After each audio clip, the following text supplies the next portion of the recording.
The Diddy thing was definitely one of the biggest news stories of the year. This whole thing brought in a ton of music producers, Hollywood stars, and rappers. So in this video, we will talk about who Diddy is, what had he done, and who getting involved. Let's start by understanding who Diddy is. Diddy, whose real name is Sean Combs, was born on November 4th, 1969. He grew up in Harlem, a neighborhood in New York City with long-standing issues of drugs, crime, and poverty. Diddy's father, Melvin, was a former airman who ended up working for Frank Lucas, a big-time drug dealer who inspired the character played by Denzel Washington in American Gangster. Unfortunately, the 33-year-old Melvin Combs was found murdered in his vehicle on a cold winter night in 1972. At the time of the incident, Diddy was only 3 years old. After everything that happened, Diddy's mom had to work 3 jobs to make ends meet for her kids.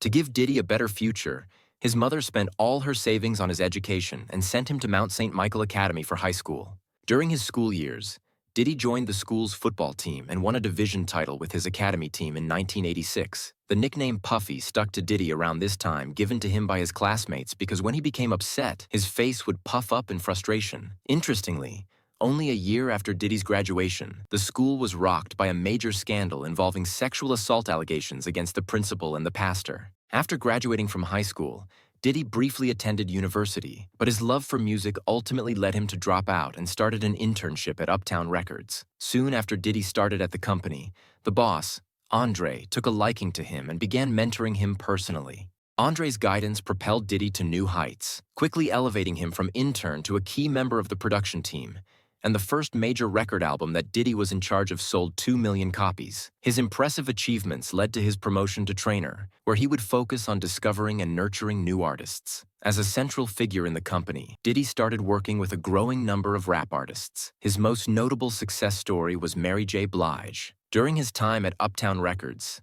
Diddy, who was only in his early 20s, started hosting his own parties. Hundreds of people would attend these parties, making them quite popular. These parties helped him accumulate a significant network of contacts, which could be considered the precursor to the infamous freak-off parties it would later become known for. We'll go into more detail about these parties later.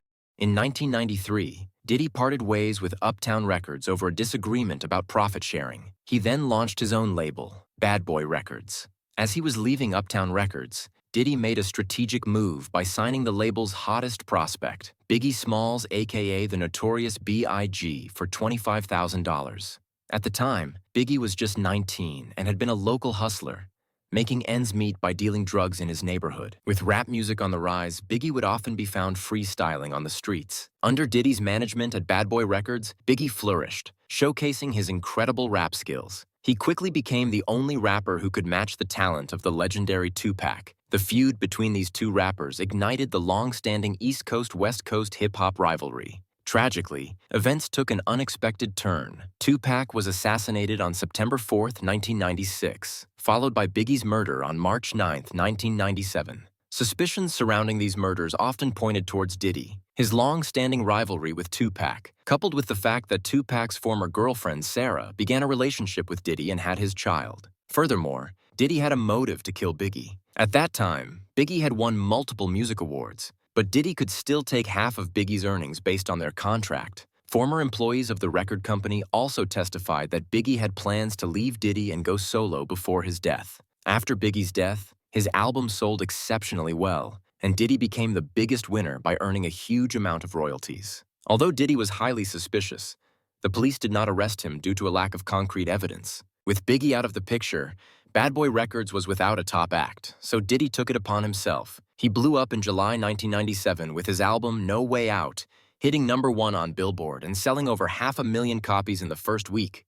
Even though Diddy's got some talent, he used a lot of ghostwriters for his albums, basically. He paid people to write his stuff, and these ghostwriters turned out to be huge, like J. Cole, Drake, 50 Cent, and Jay-Z. But Diddy's real skill is his gift of gab, his connections, and being totally shameless about making money. He'd force his own verses into his artists' songs to get royalties, and he'd even crash their music videos, just singing a few lines or doing a quick dance getting himself exposure and then using it to justify taking a huge cut of their earnings.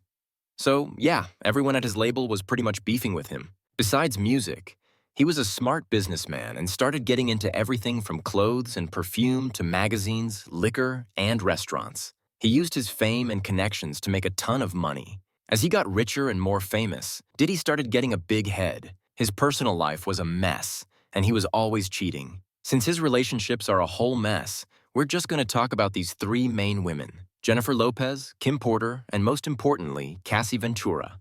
Let's talk about Jennifer Lopez first. Jennifer Lopez and Diddy got together in 1999, but things went south pretty quickly.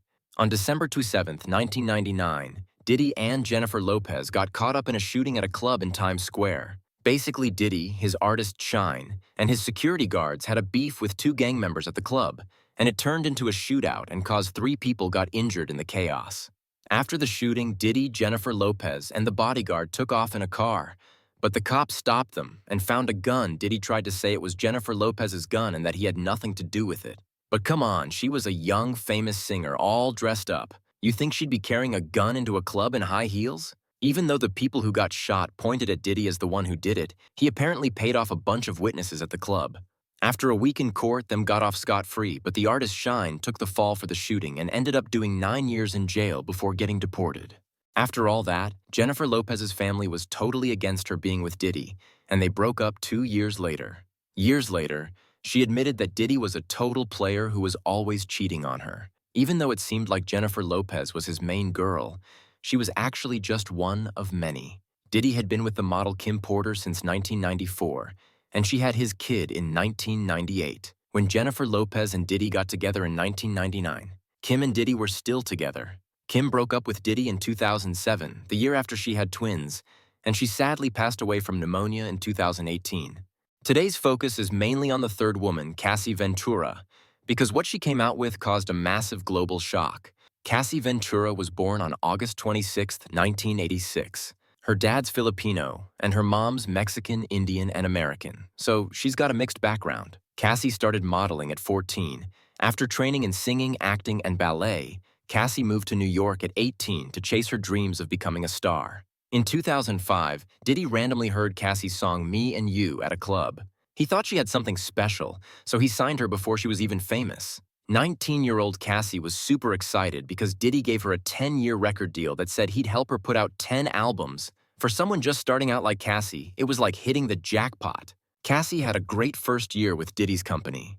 Her first album dropped in August 2006 and did super well, getting to number 4 on the Billboard charts, but she had no idea what was coming. In November 2006, Diddy invited Cassie to the MTV Europe Music Awards in Denmark. While they were backstage getting ready, Cassie's hairstylist and Diddy's makeup artist told her they thought Diddy was into her. But Cassie didn't think much of it at the time because Cassie already had a boyfriend and Diddy was also with his model girlfriend, Kim. But what happened next totally changed everything for Cassie. Diddy started hitting her up all the time to come hang out at his places in different cities. Even though she turned him down a bunch of times, he just kept on asking. One time at a dinner after an awards show, Cassie was sitting with her boyfriend, and when Diddy saw them, he went ballistic. He straight up said that only Cassie was invited, not her boyfriend. After getting rejected over and over, Diddy still wouldn't take no for an answer, so he played his ace card: drugs. In September 2007, Diddy tricked Cassie into taking a pill in his car, and she later found out it was a drug. After that, Diddy used drugs to manipulate Cassie and kept sleeping with her. Diddy went all out on Cassie, buying her everything from clothes and bags to fancy cars. He even got her apartments in Manhattan and LA. It wasn't long before everyone realized Cassie was more than just Diddy's employee. She was his girl. Cassie's music career basically stalled, and the drugs were really taking a toll on her. She desperately wanted to get away from Diddy, but she found out he was controlling every single thing about her life. Even her doctor's reports went straight to Diddy. He was in charge of everything, from her clothes to her schedule. She was like a puppet, with no freedom whatsoever. And on top of everything, Diddy was a total abuser who would constantly beat her. In January 2009, when Diddy found out Cassie was talking to another music producer, he shoved her into his car and just started kicking her, even stepping on her face after she fell. Diddy's bodyguard tried to pull him off, but Diddy was totally out of control and wouldn't stop. After beating Cassie up really badly, Diddy trying to cover his tracks so no one would see, he kept her locked up in an LA hotel for a week with people guarding her until she healed up. Diddy's bodyguard said he was the one who had to check on her every day, and he also said he saw Diddy beat up Kim Porter too. But you think Cassie just got controlled and beaten? Cassie's 35-page lawsuit dropped a huge bomb that nobody expected. Cassie said Diddy would throw these crazy wild parties with movie stars, athletes, even politicians showing up. There was endless booze, drinks, and even drugs, but that's not the main point. The real deal is that after these parties, Diddy would throw these super exclusive private parties called freak-offs. Only a very select few got invited to these freak-off parties. He'd book the fanciest penthouse suites, have his people set everything up with flowers, candles, incense, and baby oil. Cassie said in her lawsuit that Diddy would pick out his favorite male and female sex workers from all over the place, even overseas. He will force Cassie to do drugs and drink with some of the male sex workers and then force her to have sex with them while he watched the whole thing. That was what he was into. Diddy would also film these videos of Cassie and then make her watch them later, and if she refused, he'd get violent. One time, he even used Cassie's phone to record her at a freak-off party.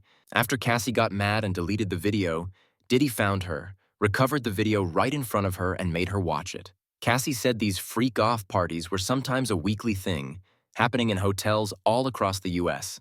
After every party, the hotel room would be trashed, but Diddy didn't even care because he's got deep pockets and could easily pay for the damage, often dropping tens of thousands of dollars.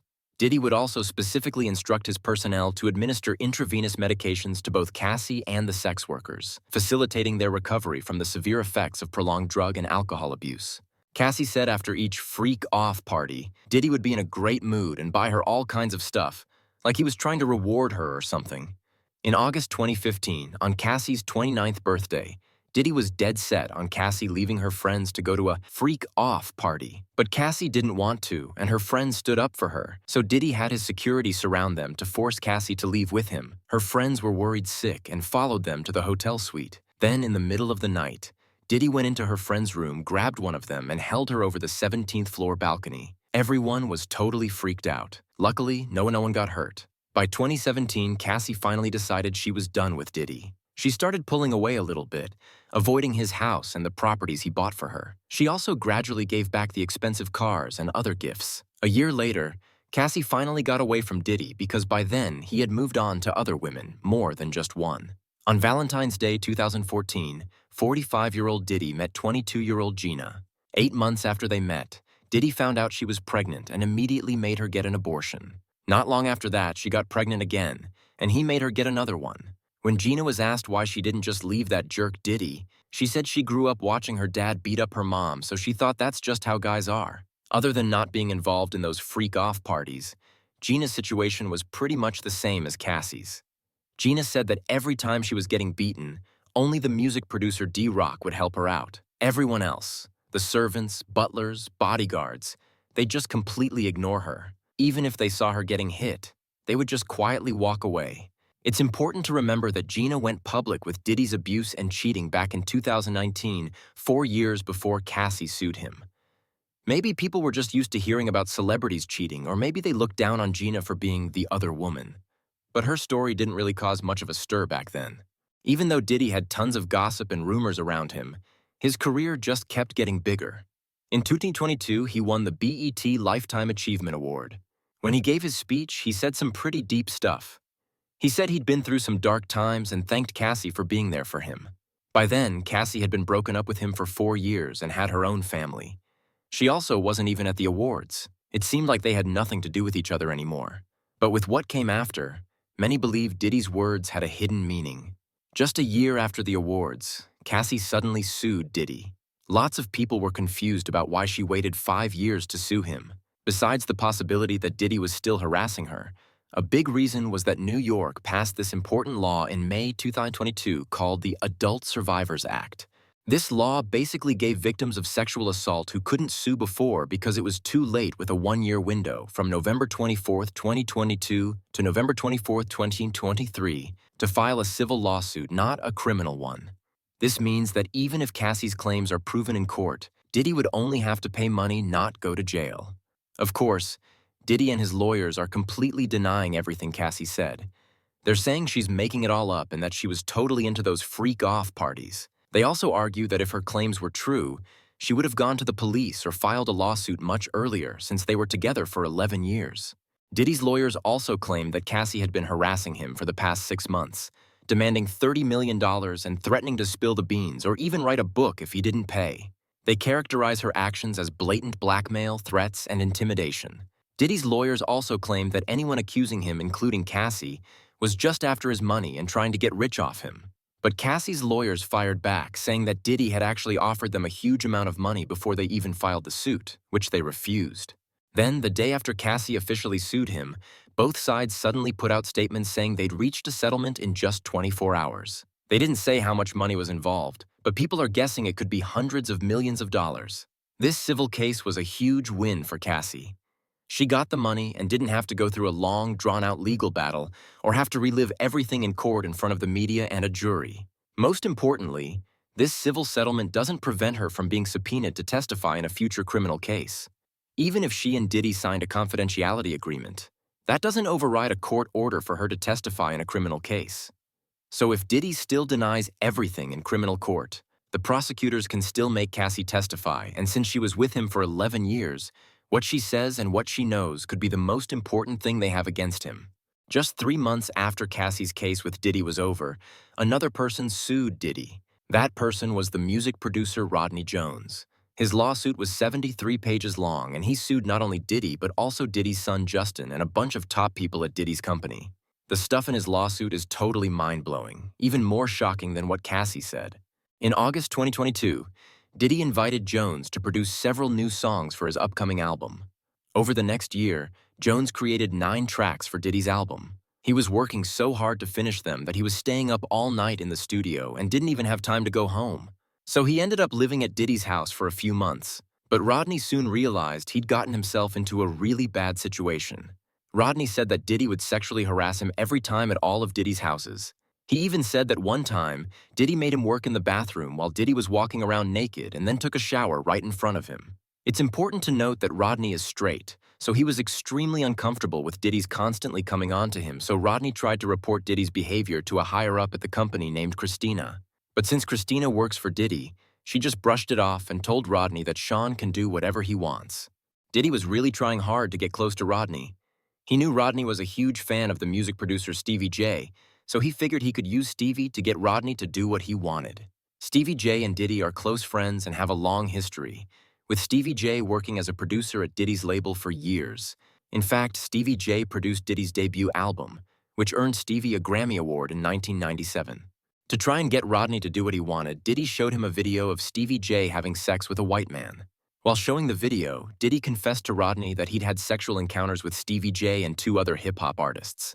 Rodney even dropped some hints about the other 2, mentioning that one was from Philadelphia and had previously dated Nicki Minaj. Given Nicki's dating history, it's clear he was referring to Meek Mill.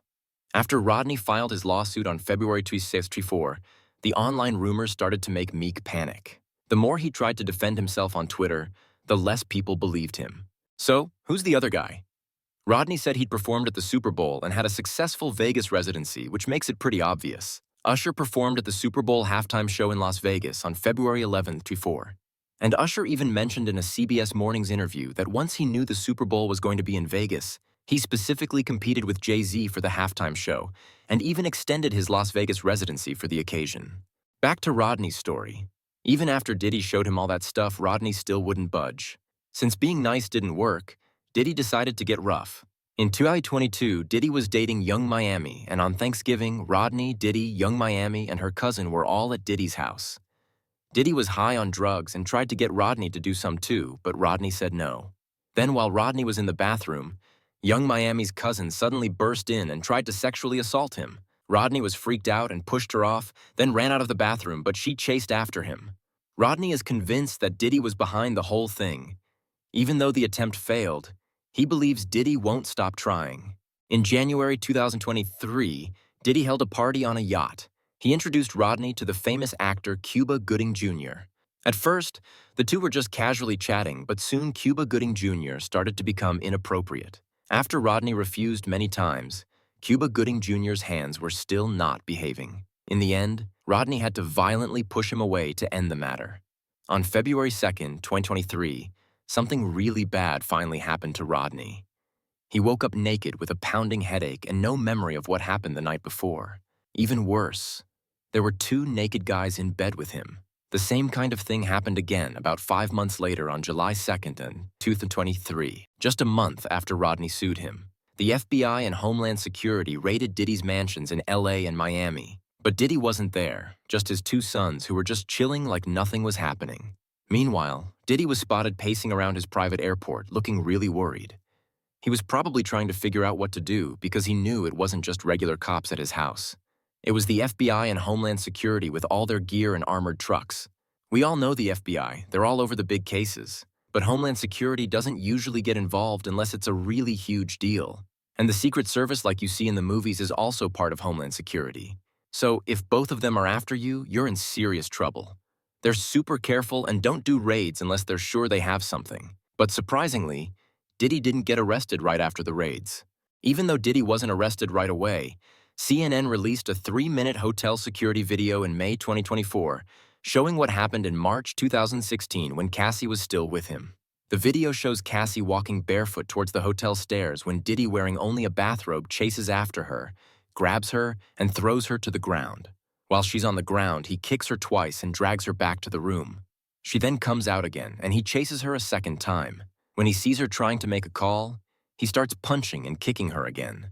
After he gets tired of hitting her, he just grabs a vase off a table and throws it at her. The story behind this is that in March 2016, Diddy rented a presidential suite for a freak-off party. He got really drunk and took a lot of drugs that night. For some reason, he just snapped and started hitting and kicking Cassie. The next morning, while he was still asleep, Cassie tried to sneak out of the hotel barefoot and with her hoodie, but Diddy caught her before she even got to the elevator. It's really sad because even though she left the hotel, she was so scared of what Diddy might do that she went right back and apologized to him, begging him not to hurt her.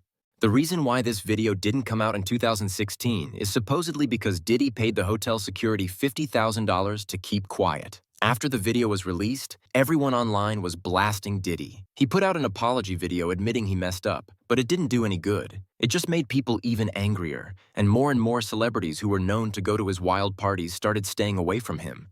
Since so many people were involved in Diddy's parties, I'm just going to talk about a few of them.